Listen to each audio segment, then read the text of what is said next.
Thus these three facts of experience, such facts as go to make an agnostic, are in this view turned totally around. I am left saying, give me an explanation, first, of the towering eccentricity of man among the brutes; second, of the vast human tradition of some ancient happiness; third, of the partial perpetuation of such pagan joy in the countries of the Catholic Church. One explanation, at any rate, covers all three: the theory that twice was the natural order interrupted by some explosion or revelation, such as people now call psychic. Once heaven came upon the earth with a power or seal called the image of God, whereby man took command of nature. And once again, when in empire after empire men had been found wanting, heaven came to save mankind in the awful shape of a man. This would explain why the mass of men always look backwards, and why the only corner where they in any sense look forwards is the little continent where Christ has his church. I know it will be said that Japan has become progressive. But how can this be an answer when even in saying Japan has become progressive, we really only mean Japan has become European? But I wish here not so much to insist upon my own explanation as to insist on my original remark. I agree with the ordinary unbelieving man in the street in being guided by 3 or 4 odd facts, all pointing to something. Only when I came to look at the facts, I always found them pointing to something else. I have given an imaginary triad of such ordinary anti-Christian arguments. If that be too narrow a basis, I will give on the spur of the moment another. These are the kind of thoughts which, in combination, create the impression that Christianity is something weak or diseased. First, for instance, that Jesus was a gentle creature, sheepish and unworldly, a mere ineffectual appeal to the world. Second, that Christianity arose and flourished in the dark ages of ignorance, and that to these the Church would drag us back.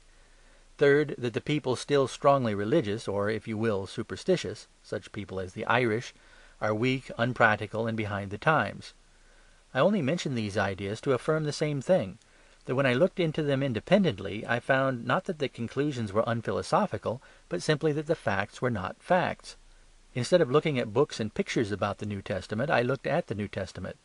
There I found an account not in the least of a person with his hair parted in the middle or his hands clasped in appeal, but an extraordinary being with lips of thunder and acts of lurid derision, flinging down tables, casting out demons, passing with the wild secrecy of the wind from mountain isolation to a sort of dreadful demagogy, a being who often acted like an angry God and always like a god.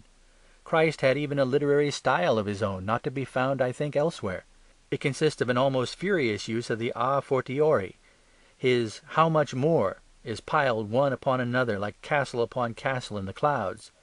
The diction used about Christ has been, and perhaps wisely, sweet and submissive, but the diction used by Christ is quite curiously gigantesque. It is full of camels leaping through needles and mountains hurled into the sea. Morally it is equally terrific. He called himself a sword of slaughter, and told men to buy swords if they sold their coats for them. That he used other even wilder words on the side of non-resistance greatly increases the mystery, but it also, if anything, rather increases the violence. We cannot even explain it by calling such a being insane, for insanity is usually along one consistent channel. The maniac is generally a monomaniac. Here we must remember the difficult definition of Christianity already given. Christianity is a superhuman paradox, whereby two opposite passions may blaze beside each other. The one explanation of the gospel language that does explain it is that it is the survey of one who from some supernatural height beholds some more startling synthesis. I take in order the next instance offered, the idea that Christianity belongs to the Dark Ages. Here I did not satisfy myself with reading modern generalizations. I read a little history. And in history I found that Christianity, so far from belonging to the Dark Ages, was the one path across the Dark Ages that was not dark. It was a shining bridge connecting two shining civilizations. If anyone says that the faith arose in ignorance and savagery, the answer is simple. It didn't. It arose in the Mediterranean civilization in the full summer of the Roman Empire. The world was swarming with sceptics, and pantheism was as plain as the sun when Constantine nailed the cross to the mast. It is perfectly true that afterwards the ship sank, but it is far more extraordinary that the ship came up again, repainted and glittering with the cross still at the top. This is the amazing thing the religion did. It turned a sunken ship into a submarine. The ark lived under the load of waters. After being buried under the debris of dynasties and clans, we arose and remembered Rome. If our faith had been a mere fad of the fading empire, Fad would have followed fad in the twilight, and if the civilization ever re-emerged, and many such have never re-emerged, it would have been under some new barbaric flag. But the Christian Church was the last life of the old society, and was also the first life of the new. She took the people who were forgetting how to make an arch, and she taught them to invent the Gothic arch. In a word, the most absurd thing that could be said of the Church is the thing we have all heard said of it. How can we say that the Church wishes to bring us back into the Dark Ages? The Church was the only thing that ever brought us out of them. I added in this second trinity of objections an idle instance taken from those who feel such people as the Irish to be weakened or made stagnant by superstition. I only added it because this is a peculiar case of a statement of fact that turns out to be a statement of falsehood. It is constantly said of the Irish that they are impractical. But if we refrain for a moment from looking at what is said about them, and look at what is done about them, we shall see that the Irish are not only practical, but quite painfully successful. The poverty of their country, the minority of their members, are simply the conditions under which they have been asked to work. But no other group in the British Empire has done so much with such conditions. The Nationalists are the only minority that ever succeeded in twisting the whole British Parliament sharply out of its path. The Irish peasants are the only poor men in these islands who have forced their masters to disgorge. These people whom we call priest-ridden are the only Britons who will not be squire-ridden.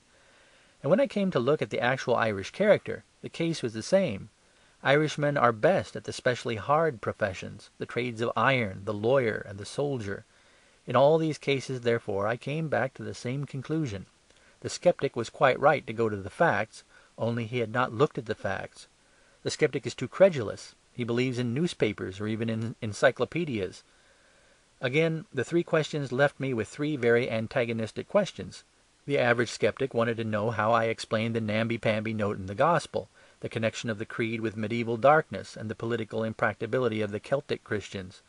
But I wanted to ask, and to ask with an earnestness amounting to urgency, what is this incomparable energy which appears first in one walking the earth like a living judgment, and this energy which can die with a dying civilization and yet force it to a resurrection from the dead?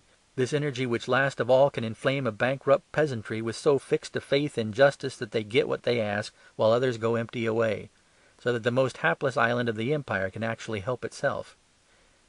There is an answer. It is an answer to say that the energy is truly from outside the world, that it is psychic, or at least one of the results of a real psychical disturbance.